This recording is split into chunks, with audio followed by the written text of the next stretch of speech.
1930년 미국은 자국 산업을 보호하겠다며 수입품에 고율의 관세를 부과합니다. 그 결정은 곧 전 세계의 반발을 불러왔고 보복 관세가 꼬리에 꼬리를 물기 시작했죠.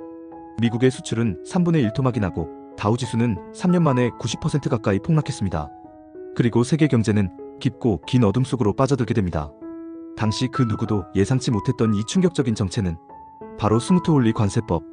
오늘 우리는 관세 하나가 세계를 어떻게 무너뜨릴 수 있는지, 그리고 지금 다시 시작된 트럼프 관세 전쟁과의 연결점은 무엇인지 그 역사의 퍼즐을 따라가 보겠습니다. 1929년 10월 미국 뉴욕 증시가 붕괴합니다. 우리가 잘 아는 검은 목요일과 대공황의 시작이었죠. 수백만 명이 하루아침에 실직하고 은행은 파산하고 경제는 멈춰섰습니다. 정치인들은 해법을 찾기 시작했습니다. 그리고 가장 먼저 떠오른 게 바로 관세였죠. 해외 제품을 막고 자국 산업을 보호하자. 이 아이디어는 곧 스무트홀리 관세법이라는 이름으로 현실화됩니다. 1930년 미국 의회는 약 2만 개 품목에 무려 평균 40%에서 최대 60%에 이르는 관세를 부과합니다. 처음에는 농민을 보호하자는 명분이었지만 결국 제조업, 철강, 자동차, 심지어 공산품까지 거의 모든 수입품에 높은 관세가 붙었죠.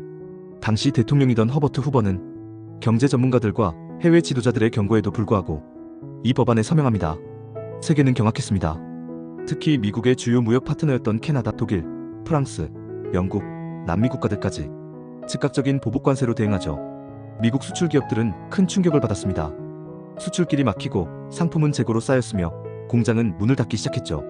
미국 내 소비도 위축됐지만 더 큰 문제는 세계 전체였습니다. 이 법은 단순한 경제 정책이 아니라 무역 시스템 전체를 붕괴시킨 폭발력 있는 도화선이었어요. 정치적 인기만 노린 관세 정책이 세계 경제 전체를 무너뜨릴 수 있다는 걸 세상은 그때 처음으로 배웠습니다. 하지만 그 당시에는 아무도 이 정책이 전 세계 경제를 파괴할 거라고는 상상하지 못했죠. 사람들은 우리 산업만 살면 된다고 믿었고 정치인들은 표만 얻으면 된다고 생각했습니다. 대공황에 빠진 국민들의 분노를 달래기 위해 외국 탓을 하기 가장 쉬운 방법이 바로 관세였거든요. 문제는 다른 나라들도 똑같이 대응했다는 거예요. 캐나다는 미국산 농산물에 보복 관세를 매겼고 독일과 프랑스는 미국 제품 수입을 줄이기 시작했죠. 결국 세계 각국이 국경을 닫고 자국 우선주의에 빠지게 됩니다. 그 결과는 참혹했습니다. 1930년대 초반 세계 무역량은 불과 몇 년 만에 60% 가까이 급감했습니다. 세계은행에 따르면 1929년부터 1932년 사이 미국의 수출은 65% 이상 감소했어요. 그리고 가장 큰 피해는 무역에 의존하던 수많은 개발도상국, 농산물 수출국, 신흥시장 국가들이 입었습니다. 글로벌 경제가 협력에서 단절로 돌아선 그 순간 대공황은 단순한 경기 침체를 넘어 장기적인 세계적 재앙으로 번져갔습니다.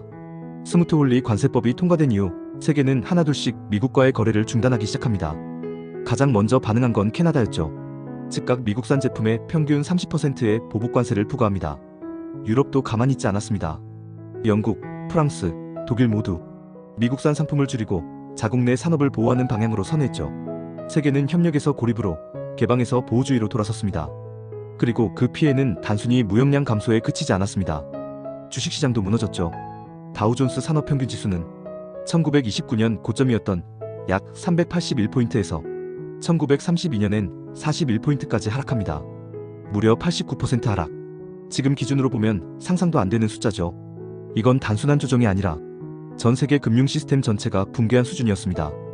은행은 신용경색으로 무너지고 공장은 수요 부족으로 줄줄이 폐쇄. 수백만 명이 일자리를 잃고 거리로 쏟아져 나왔습니다.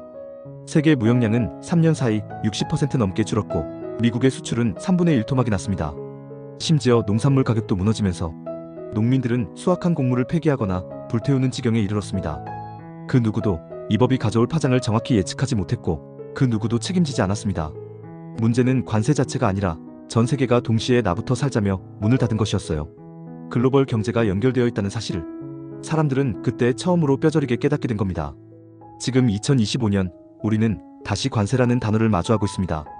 트럼프 대통령은 최근 대부분의 수입품에 대해 무려 60%에 달하는 고관세를 선언했고 세계는 또 한 번 무역전쟁의 공포에 휩싸이고 있죠.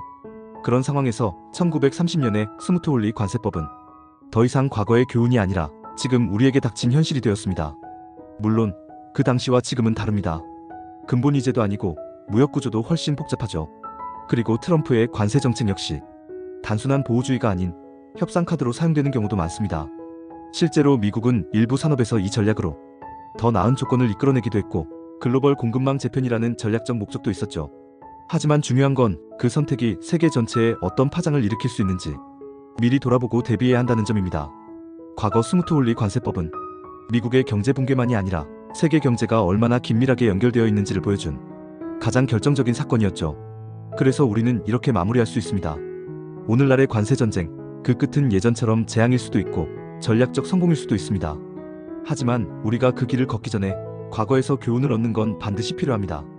관세 하나가 세계를 무너뜨릴 수도 지켜낼 수도 있다.